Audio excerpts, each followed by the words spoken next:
안녕하세요. 뉴스앤썰 이하나입니다. 오늘은 아베 신조에 대해 이야기해 보려고 합니다. 일본이 한국을 화이트리스트 제외 조치로 경제 전쟁을 시작한 이후 한일 관계가 급속도로 나빠지기 시작했습니다. 시작부터 인과관계 분명히 합니다. 일본이 한국을 화이트리스트 제외 조치로 경제 전쟁을 시작해서 두 나라의 관계가 나빠졌습니다. 매일같이 쏟아지는 한일 경제 뉴스는 물론이고 문화, 관광산업, 이 모든 일련의 중심에는 한국 때리기를 밀어붙이는 아베 신조의 강경책이 있는데요. 한국의 굴복을 받아내고 말겠다는 의도를 가지고 있는 것이 확실해 보이는 아베 신조 일본 총리. 오늘 이하나의 뉴스앤썰에서는 일본의 최고 권력자 아베 신조, 그는 왜 한국을 때리고 있는지, 왜 굳이 우리한테만 이러는지 이야기해보려고 합니다. 지금부터 시작할게요. 2006년 아베는 만 52살에 최연소 총리에 당선됩니다.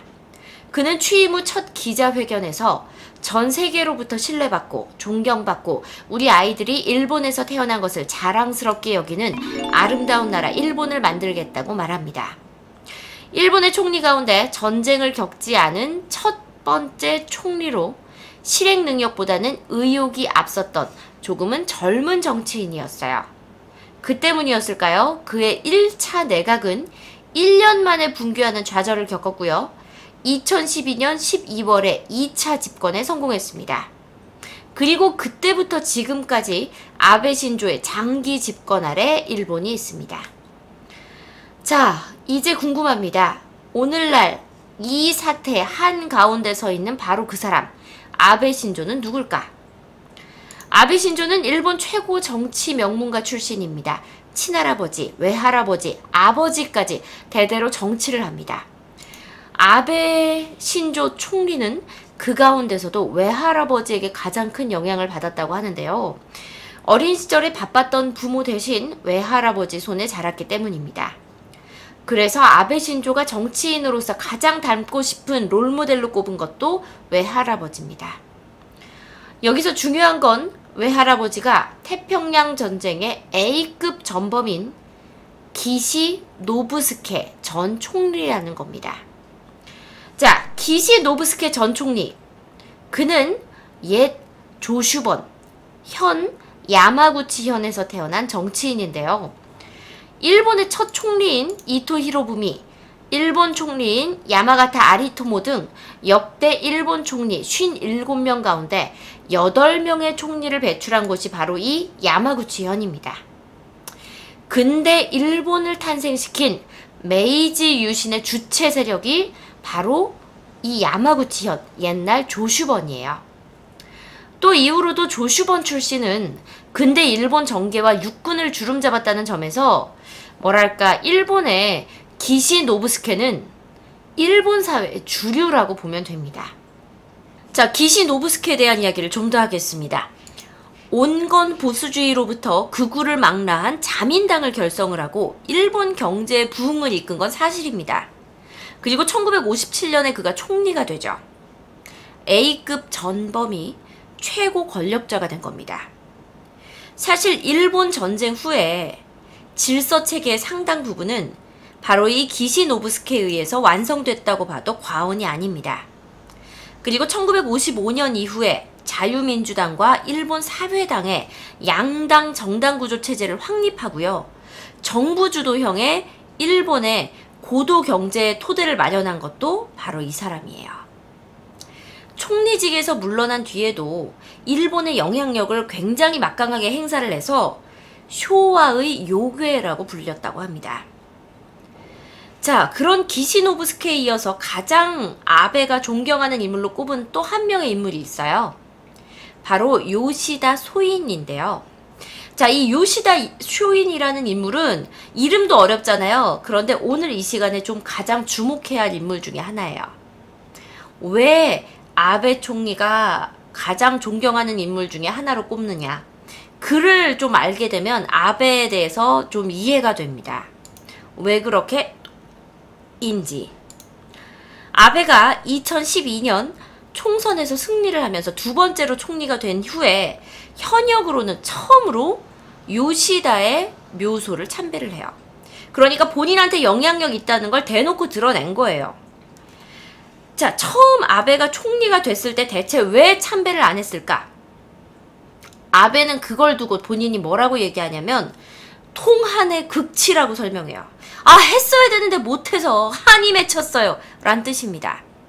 자, 그렇게 아베는 요시다 쇼인의 묘소를 참배한 이후에 전쟁 가능한 국가를 만들고, 일본을 전쟁 가능한 나라로 만들고, 역사를 왜곡하고 도덕 교과서를 부활시키고, 그리고 지금의 한국에 대한 경제 보복까지 하고 있어요. 자, 그토록 요시다 쇼인을 존경하는 아베 신조.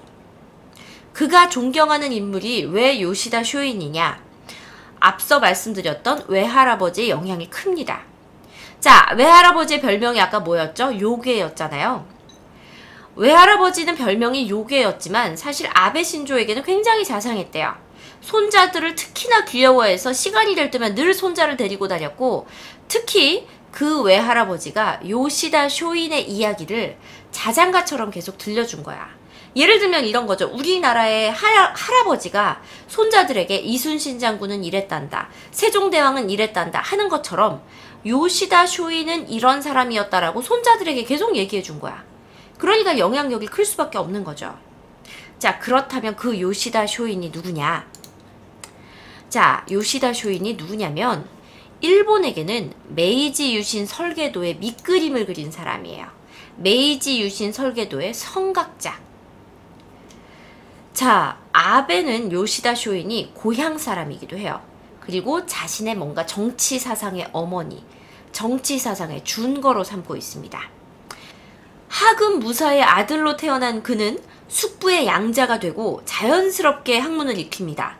그 후에 에도로 건너가서요, 서양 학문의 1인자로 평가받던 사쿠마 쇼잔에게서 학문을 익혀요. 그리고 20대 초반이 되면 일본 각지를 돌아다니면서 각 지역의 풍습, 그리고 지형 등을 살핍니다. 또 다양한 학자들을 만났다라고 알려져 있어요. 그리고 미국의 페리가 내항했을 때 요시다는 생각을 합니다. 페리가 뭐냐면 배예요. 오? 와, 저 배 대박이다. 저 배를 타고 미국으로 가서 내가 선진 문물을 배워봐야겠다 라고 생각을 해요. 그런데 그 배를 타는 거 실패합니다. 그리고 오히려 미국에 가려고 했다는 죄목으로 감옥에 갇혀요. 그런데 그 요시다는 감옥에서 뭘 하느냐? 한 1년이 안 되는 시간 동안 감옥에서 550여 권의 책을 읽었다고 전해집니다. 그리고 요시다 쇼인은 곧 처형당해요. 550권의 책을 읽고 난 다음에 죽어. 처형당해서. 그런데 그가 죽고 얼마 지나지 않아서 메이지 유신이 이루어져요.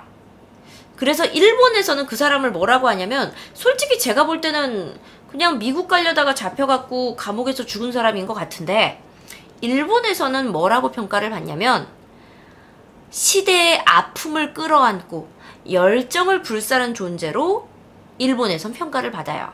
왜냐하면 그의 사상은 유수록이라는 책에 드러나 있어요. 그가 남긴 기록에서 몇 줄이긴 하지만 국력을 키워서 빼앗기 쉬운 조선, 만주, 중국을 우리 일본에 복종시켜서 교역을 통해 러시아, 미국에게 잃은 토지를 다시 받자. 그리고 조선과 만주를 뭔가 굴복시켜서 그걸 되갚자. 이렇게 이야기를 해요. 그의 사상이 뭔지 알겠죠? 그러니까 일본인들이 추앙하고 있는 영웅 자체가 뭐라고 글을 남기느냐? 우리가 국력을 키워서 조선을 복종시키고 만주를 복종시키고 중국을 복종시키자. 그래서 러시아하고 미국에게 뭔가 빼앗긴 서름을 다시 되갚자 라고 이야기하는 사람을 추앙하는 거야. 그러니까 그 사람들 사상이 지금 그런 거예요. 일본은 국력을 키워서 서양에게 당한 걸 만주, 중국, 조선에게서 찾아오자는 거야. 얘한테 러시아하고 미국한테 뺨 맞고 그거를 만주, 중국, 조선에 대해 화풀이 하자는 거야. 왜? 뺏기 쉬운 나라들이 걔네들이다 라고 평가를 한 거죠. 굉장히 사고가 미성숙하지 않습니까? 이건 물론 제 개인적인 이야기지만 여러분, 우리가 예를 들어서 학교 짱한테 뺨을 맞았어. 그러면 태권도를 열심히 배워가지고 합기도를 열심히 배워서 학교 짱에게 뺨을 한 대 때리겠다는 걸 목표로 삼지 않아요, 보통은? 그런데 이 사람의 사상은 어떤 거냐면 학교 짱에게 뺨을 맞았어.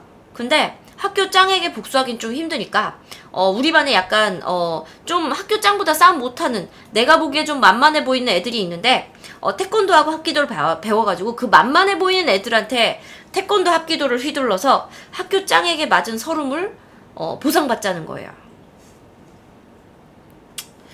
굉장히 미성숙한 사고라고 저는 생각합니다만, 이 사람이 바로 아베가 굉장히 존경하고, 그리고 두 번째로 권력을 잡았을 때 바로 참배를 갔던 그 사람입니다. 이게 뭔가 약간 침략적인 일본을 만드는 사상의 근간이 아니었을까. 요시다 쇼인이 그 처형당하기 전에 있었던 일화를 조금 더 소개해 드릴게요. 자, 감옥에서 나온 이후에 요시다는 어떻게 됐는지를 이야기를 좀 해드리겠습니다. 쇼카 손주쿠라는 학당을 만들어요. 그래서 거기에서 제자들을 길러내고 자신의 사상을 전파합니다. 문제는 이 학당에서 배운 애들이, 이 학당에서 배출된 인물들이 후에 메이지 신정부의 요직을 차지하게 됩니다. 그 학당에서 배운 애들이 누구냐고요? 조선 통감 이토 히로부미, 조선 총독 데라우치 마사타케. 이름만 들어도 왠지 익숙하시죠? 네, 이 새끼들이 이 학당 출신이거나 이 학당과 인맥이 다 있는 사람입니다. 자, 그리고 그가 학당에서 길러낸 제자들 중에 오시다 요시마사라는 사람이 있어요. 이 사람도 좀 주목을 해야 되는데, 이 사람이 누구냐면 동학 농민운동 때 일본군 8,000명을 이끌고 조선에 상륙을 해서 경복궁을 기습 점령한 인물입니다. 고종을 겁박하고 대신들을, 그러니까 신하들을 대거 친일 인사로 교체해서 친일 내각을 세우는 방법으로 갑오개혁을 강요한 인물이 이 사람이에요. 그리고 만주 총독으로 안중근 의사를 사형대에 세운 인물도 이 사람입니다. 이 사람을 주목해야 하는 이유는 그가 앞서 설명드린 요시다 쇼인의 제자라는 것과 함께 현재 일본의 총리인 아베 신조의 고조부라는 거예요. 그래서 아베 신조는 그런 사상을 갖게 됐을 수 있습니다. 왜? 그냥 주변이 다 그런 사상을 가진 분들이에요. 일본 우익의 정신적 지주인 요시다 쇼인, 그리고 그의 제자들 이토 히로부미, 오시다 요시마사, 그리고 여기에 현재 아베 신조까지, 우리는 지금 하나의 선으로 연결된 일본의 정치 사상, 정한론을 보고 있는 거예요. 자, 그리고 이토 히로부미, 기시 노부스케, 그리고 아베 신조까지 공통점이 또 있어요. 뭐냐? 이 세 사람 모두 요시다 쇼인을 정신적인 지주라고 밝히고 있어요. 그리고 요시다 쇼인이 강조했던 지성을 본인들의 좌우명으로 삼고 있어요. 일본을 위해 일한다. 신념을 가지고 강한 일본을 만들겠다. 그래서 어떻게 하겠다? 침략하겠다. 이런 사상 아닙니까? 여러분, 현재 일본은 아베 총리의 정권 아래 있습니다.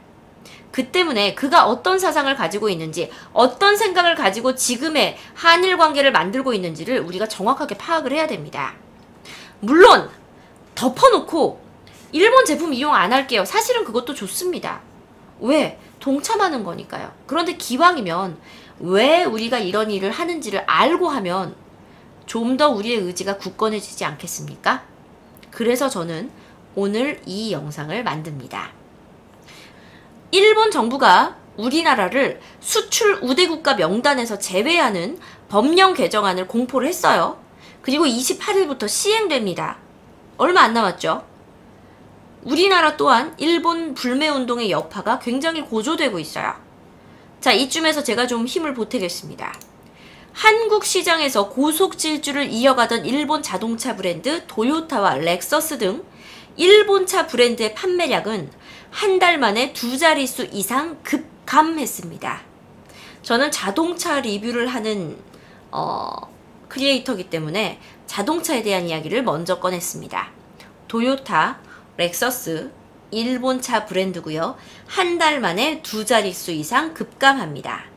그리고 기초 지자체에서도 공무상 일본과의 교류를 중단하겠다고 밝혔습니다. 또 일본의 거만한 태도를 더 이상 지켜보지 못하겠다는 사람들은 점차 일상생활에서도 불매운동에 참여하기 시작했어요. 그리고 걷잡을 수 없이 그 불매운동이 커졌습니다. 최근에는 노노재팬이나 인터넷을 통해서 의외로 일본 제품인 줄 몰랐던 상품들도 많이 드러났죠. 자, 많은 분들이 불매운동으로 아시는 자동차, 도요타, 렉서스, 그리고 일본 브랜드야 유니클로. 그 외에 이것도 일본 제품이었어? 하시는 것들을 이번 시간에 알려드리려고 합니다. 참고로 말씀드리면 크리에이터들이 사용하는 많은 카메라 제품들도 일본 제품이 많습니다. 사실 저는 지금까지 대부분의 영상을 삼성 갤럭시 노트 8로 찍고 있었어요. 자동차 리뷰도 마찬가지로. 그런데 이번 기회에 본격적으로 자동차 리뷰를 찍어보고자 사실은 새 카메라를 구입할 예정이었습니다. 그런데 구입하려고 보니 대부분이 일본 제품이더라고요. 이번 경제 전쟁이 원만하게 해결될 때까지 저는 추가 카메라를 구입하지 않고 계속해서 노트로 촬영을 할 예정입니다.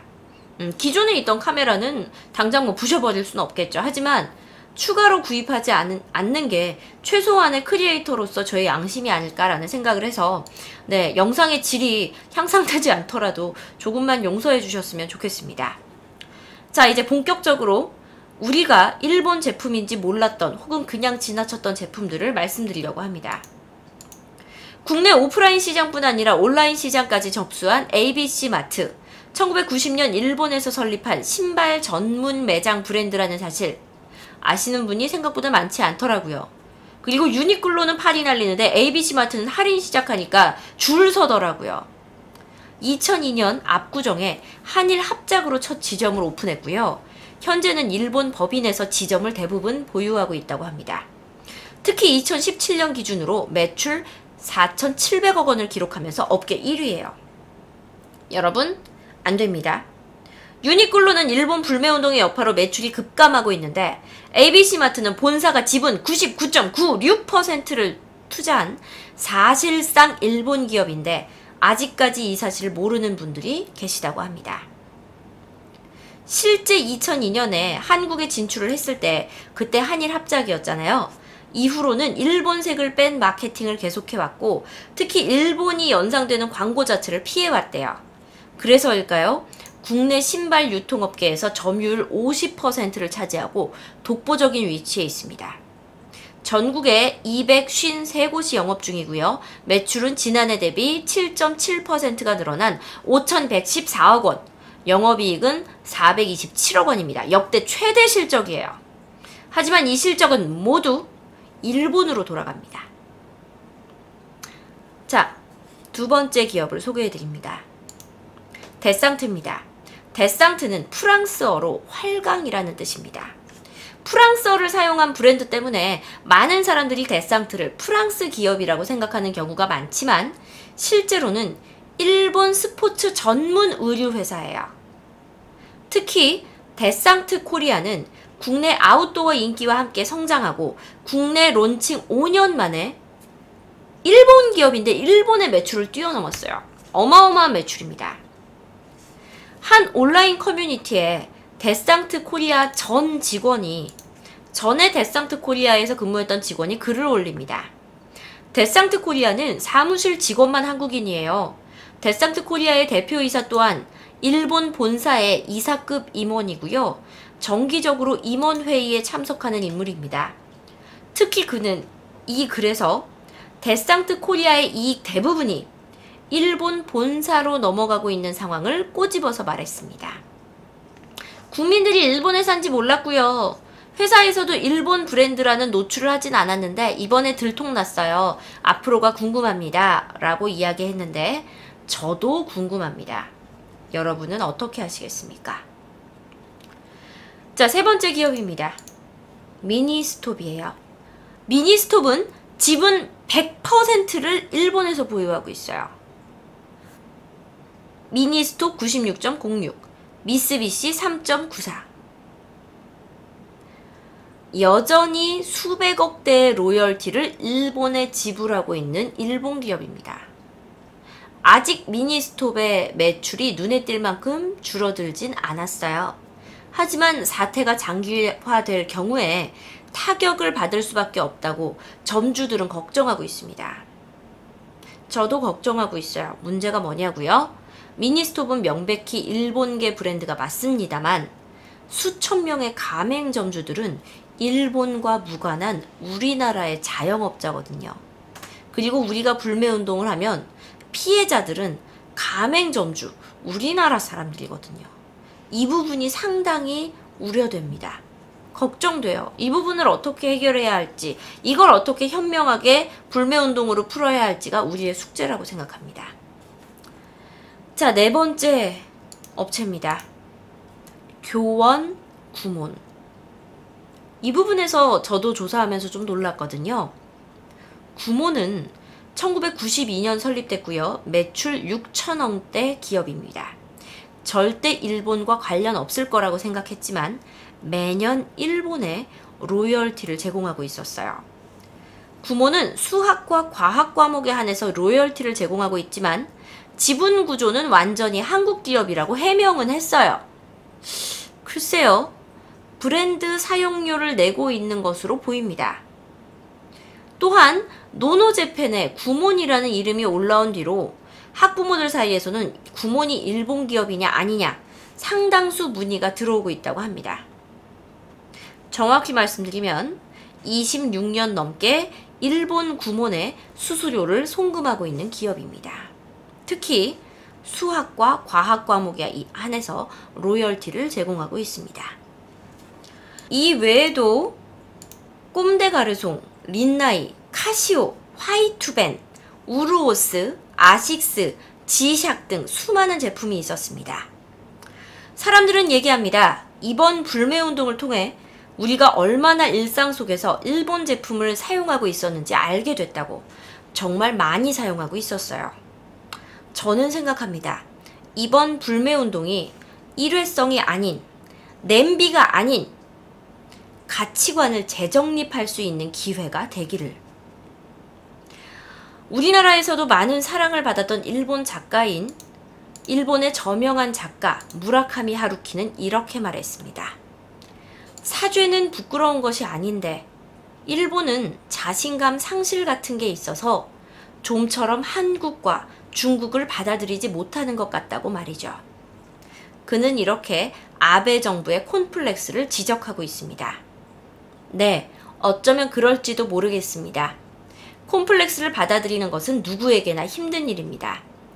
하지만 한 나라의 총리로, 그리고 한 남자로서, 한 사람으로서 자신의 나라의 과오를 인정하고 자신의 잘못을 인정하고 받아들이는 것, 또 다른 전범 국가인 독일을 본받는 그런 자세가 필요하지 않겠습니까? 아베 신조, 그가 좌우명으로 삼는 그의 지성에게 묻고 싶습니다. 그리고 한 가지만 더 당부드립니다. 우리나라를 찾는 일본인 관광객은 우리나라에 대한 편견에도 불구하고 한국을 사랑하는 마음으로 온 사람들입니다. 한국에 대한 좋은 이미지를 심어줄 수 있기를 바랍니다. 그리고 불매운동 좀 더 많은 이들이 동참해서 이번 기회에 우리의 가치관을 정립하고 과거사를 깔끔하게 청산하며 우리 민족의 단합된 힘을 보여주는 기회가 됐으면 하는 바람이 있습니다. 지금까지 이하나였습니다. 고맙습니다.